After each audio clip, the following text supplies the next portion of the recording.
Hello everyone, गतिशील academy में आप लोगों का एक बार फिर से स्वागत है। आज हम अर्थशास्त्र में जो टॉपिक पढ़ने वाले हैं वह है टाइप ऑफ इकोनॉमी, अर्थव्यवस्था का प्रकार। तो आते हैं हम टॉपिक पे, टाइप ऑफ इकोनॉमी।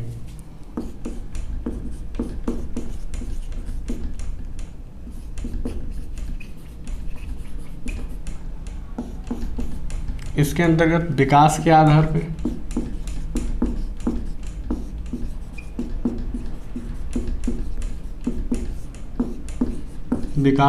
पे अर्थव्यवस्था का वर्गीकरण। तो पहला, विकसित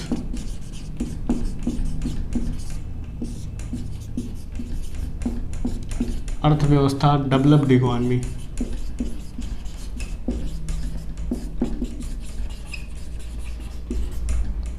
विकसित अर्थव्यवस्था या डेवलप्ड इकोनॉमी यह है क्या? ऐसी अर्थव्यवस्था जहाँ पे प्राकृतिक, भौतिक और मानवीय संसाधनों का उचित मात्रा में या भरपूर मात्रा में उपयोग किया जाए, उसे हम कहते हैं विकसित अर्थव्यवस्था।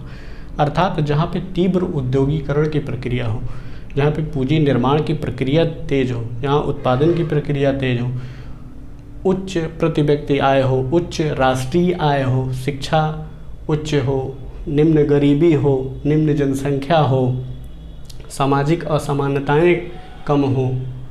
तो इस प्रकार सामाजिक, सांस्कृतिक, राजनीतिक और आर्थिक क्षेत्र में विकसित हो, उसे हम कहते हैं विकसित अर्थव्यवस्था।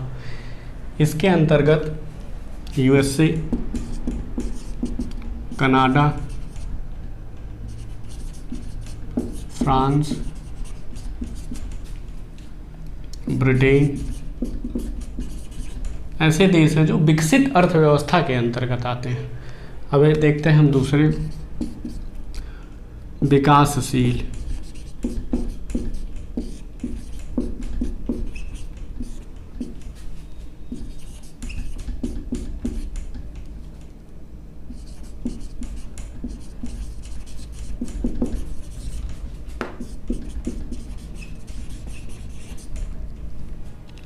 विकासशील अर्थव्यवस्था या डेवलपिंग इकोनॉमी ऐसी अर्थव्यवस्था जहाँ पे उत्पादन के प्राकृतिक, भौतिक, मानवीय संसाधनों का उचित रूप में प्रयोग न किया जा रहा हो या अर्ध रूप में उसका इस्तेमाल किया जा रहा हो, उसे हम कहेंगे विकासशील अर्थव्यवस्था या डेवलपिंग इकोनॉमी। अर्थात जहाँ पे जनसंख्या अधिक हो, शिक्षा का निम्न स्तर हो, पूंजी निर्माण की प्रक्रिया धीमे हो, औद्योगिकरण की प्रक्रिया निम्न हो, सामाजिक असमानताएं हो, बेरोजगारी हो, जनसंख्या अधिक हो, स्वास्थ्य सेवाएं निम्न स्तर की हों, उसे हम विकासशील अर्थव्यवस्था, अर्थात जहाँ पे आर्थिक, सामाजिक, सांस्कृतिक और राजनीतिक क्षेत्र में विकास के पथ पर आगे बढ़ रहे हों, उसे हम कहेंगे विकासशील अर्थव्यवस्था। इसके अंतर्गत भारत, पाकिस्तान, चीन, रूस, ब्राज़ील, श्रीलंका ऐसे बहुत सारे देश जो विकासशील अर्थव्यवस्था के अंतर्गत आते हैं। तीसरी, अविकसित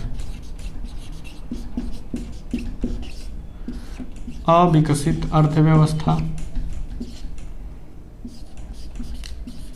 अनडेवलप्ड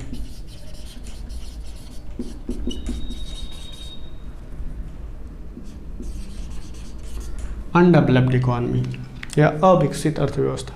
यह क्या है? ऐसी अर्थव्यवस्था जहां उत्पादन के प्राकृतिक, भौतिक और मानवीय संसाधनों का नगण्य मात्रा में या हम कहें ना के बराबर उपयोग किया जा रहा हो, उसे हम कहेंगे अविकसित अर्थव्यवस्था।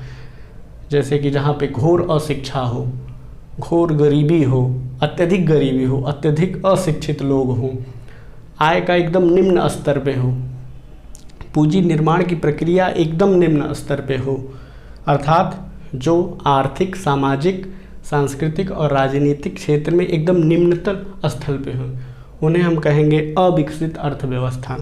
इसके अंतर्गत सहारा मरुस्थल के सेक्टर के जो क्षेत्र हैं वह आते हैं, और ध्रुवीय देश जो हैं वह आते हैं।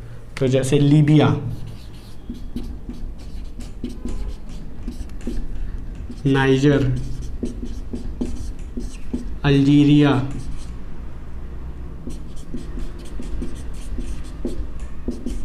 माली, युगांडा, ये सारी जो कंट्रीज हैं वह अविकसित अर्थव्यवस्था के अंतर्गत आती हैं। अब हम दूसरे आधार पे देखेंगे।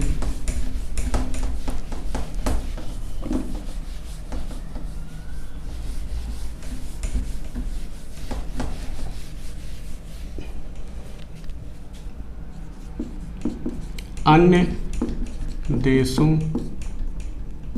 के संबंध के आधार पे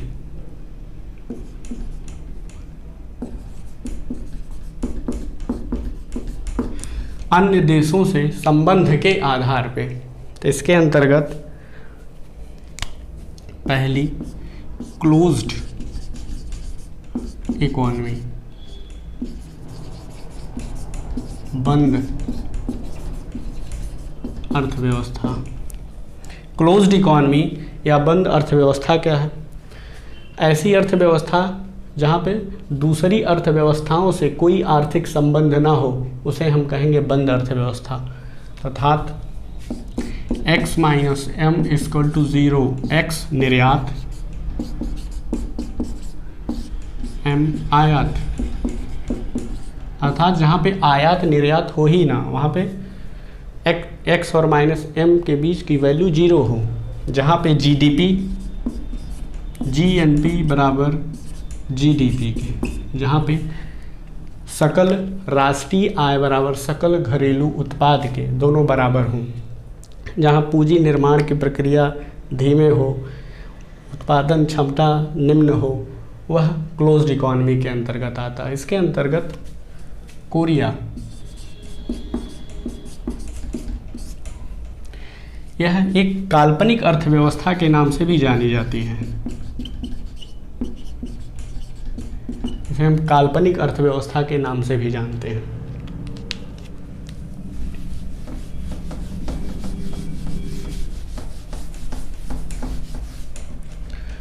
दूसरी ओपन इकोनॉमी,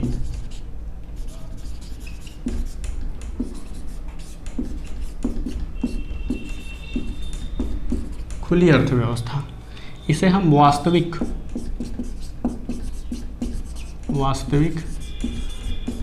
अर्थव्यवस्था, इसे हम वास्तविक अर्थव्यवस्था के नाम से भी जानते हैं।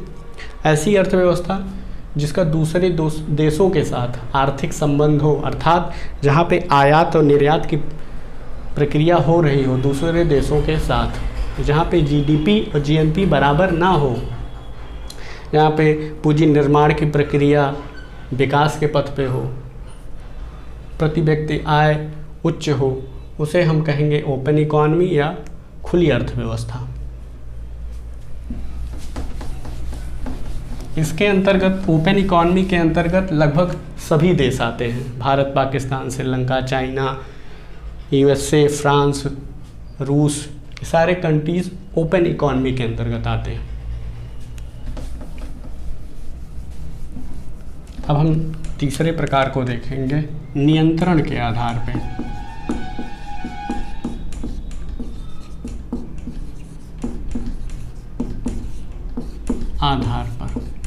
इसके अंतर्गत पहली पूंजीवादी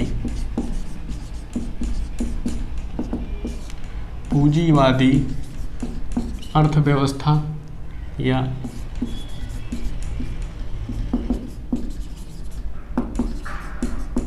कैपिटलिस्टिक इकोनॉमी।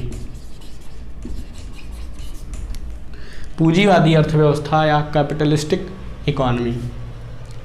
पूंजीवादी अर्थव्यवस्था की अवधारणा को एडम स्मिथ ने दिया था।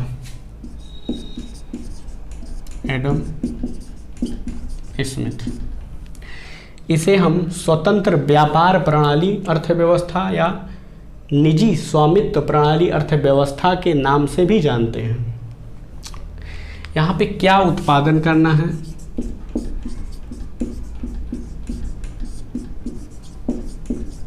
कितना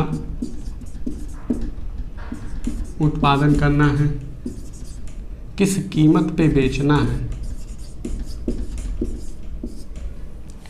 या कैसे उत्पादन करना है, उसका वितरण कैसे करना है, इन सभी चीज़ों का निर्धारण बाजार की शक्ति, मांग और पूर्ति, मांग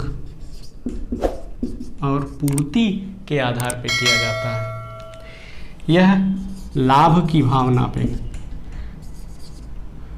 लाभ की भावना पे कार्य करती है। यहाँ पे स्वामित्व, संचालन और नियंत्रण निजी क्षेत्र के उद्योगपतियों के हाथों में होता है। यहाँ उन्हीं वस्तुओं का उत्पादन किया जाता है जिसमें लाभ हो। सरकार की यहाँ पे भूमिका निम्न स्तर की होती है, यहाँ पे निजी क्षेत्र की भूमिका उच्च स्तर पे होती है। इसके अंतर्गत देश यूएसए, ब्रिटेन, कनाडा, फ्रांस, ये सारे जो देश हैं वह पूंजीवादी अर्थव्यवस्था या कैपिटलिस्टिक इकोनॉमी के अंतर्गत आते हैं। हम दूसरे प्रकार को देखेंगे।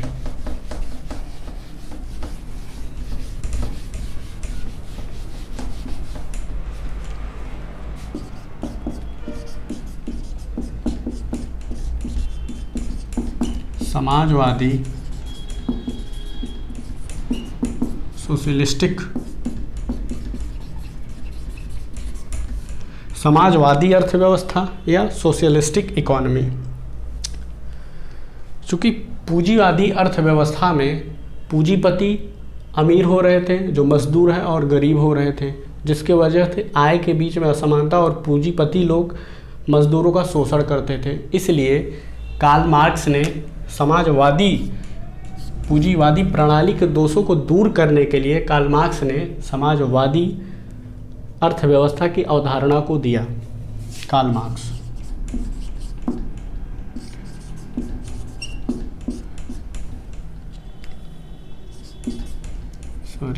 Karl Marx. यहाँ पे सरकार का नियंत्रण होता है उच्च, बाजार की निम्न भूमिका होती है। क्या उत्पादन करना है, कितना उत्पादन करना है, कैसे उत्पादन करना, उसका वितरण कैसे करना है, किस कीमत पे करना है, इन सभी चीज़ों का निर्धारण सरकार करती है। यहाँ पे कल्याणकारी भावना पे कार्य किया जाता है।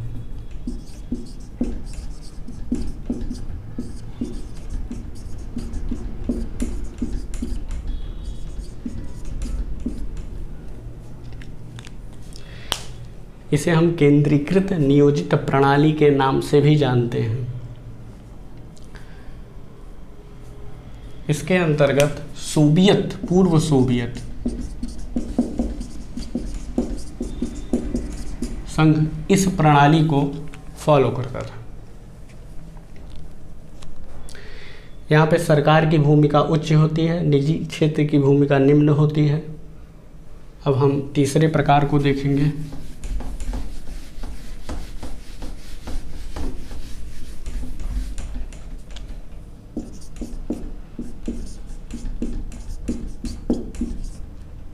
मिश्रित अर्थव्यवस्था या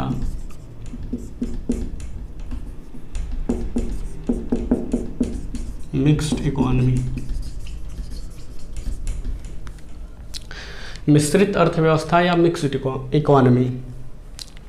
पूंजीवादी प्रणाली अर्थव्यवस्था में पूंजीपति शोषण करते थे, समाजवादी अर्थव्यवस्था में सरकार शोषण करती थी। इसके वजह से जॉन मेनार्ड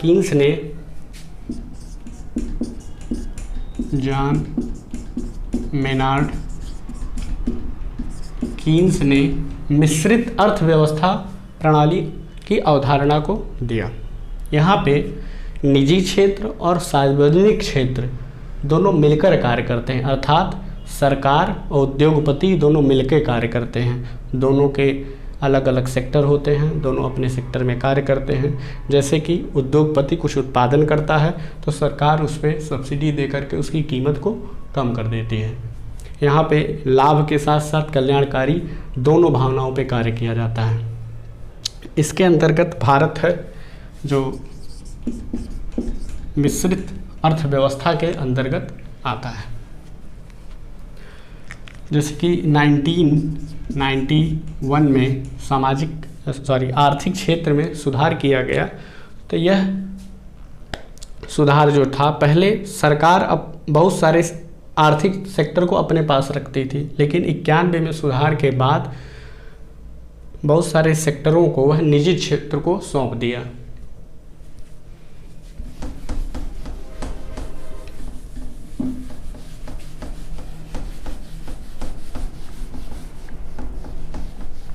अब हम देखेंगे नियोजन के आधार पे।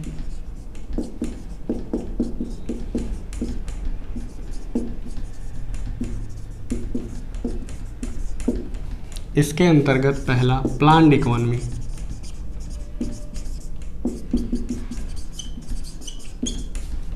नियोजित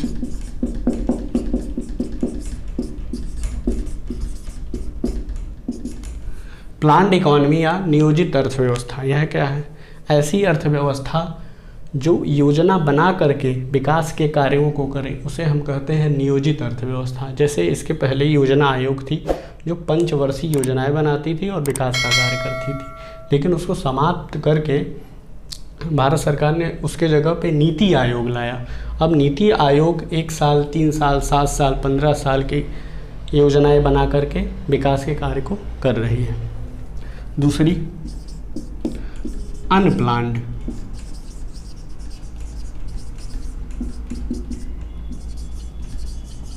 इकोनॉमी, अनियोजित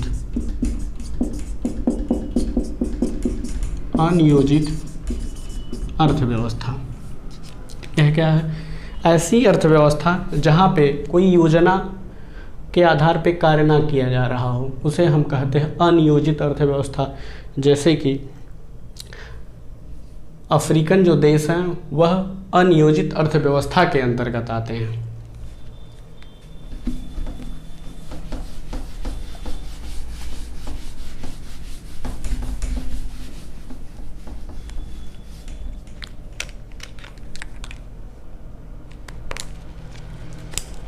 विश्व की अर्थव्यवस्थाओं का वर्गीकरण। विश्व की अर्थव्यवस्था का वर्गीकरण। विश्व बैंक ने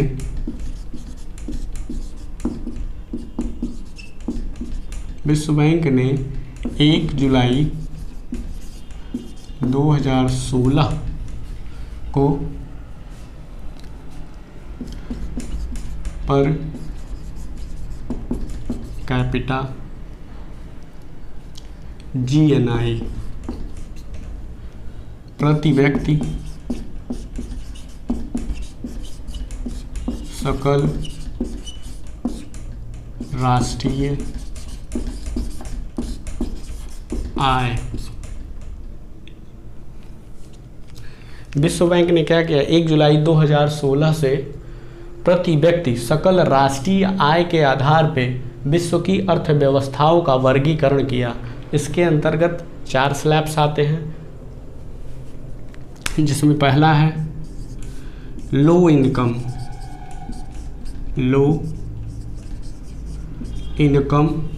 इकोनॉमिक्स, लो इनकम इकोनॉमी। इसके अंतर्गत US डॉलर में 1025 और लेस।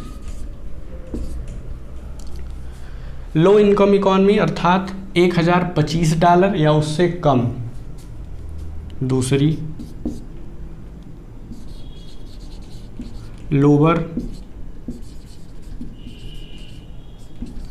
मिडल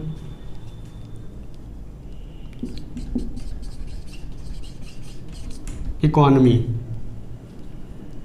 इसके अंतर्गत लोअर मिडल इनकम इकोनॉमी, इसके अंतर्गत $1026 से $4000 $35 तक। यह क्या है? ये पर कैपिटा GNI है।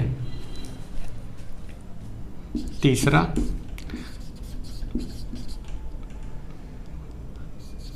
अपर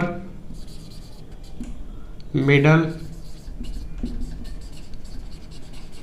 इनकम इकोनॉमी, इसके अंतर्गत $4036 से $12,475 के अंतर्गत आते हैं। और इसकी चौथी category high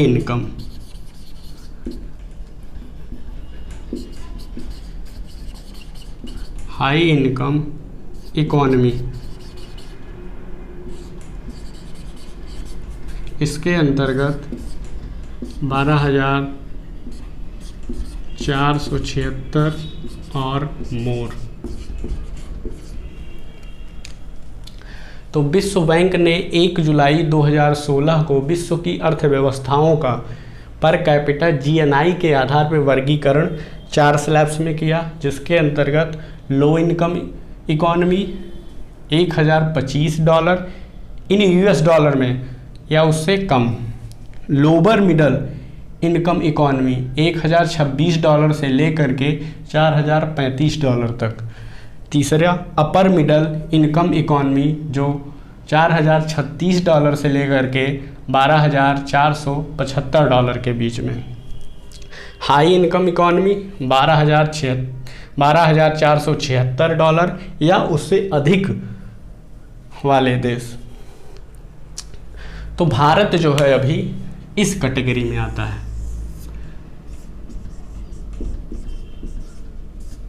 Bharat lower middle income economy के अंतर्गत आता है। तो आज के वीडियो में बस इतना ही। आप लोगों को धन्यवाद। हमारे वीडियो को देखते रहिए, लाइक करिए, कमेंट्स करिए और हमारे चैनल को सब्सक्राइब करिए। और यदि कोई टॉपिक ना समझ में आए तो आप कमेंट्स के माध्यम से पूछ सकते हैं। अगेन धन्यवाद।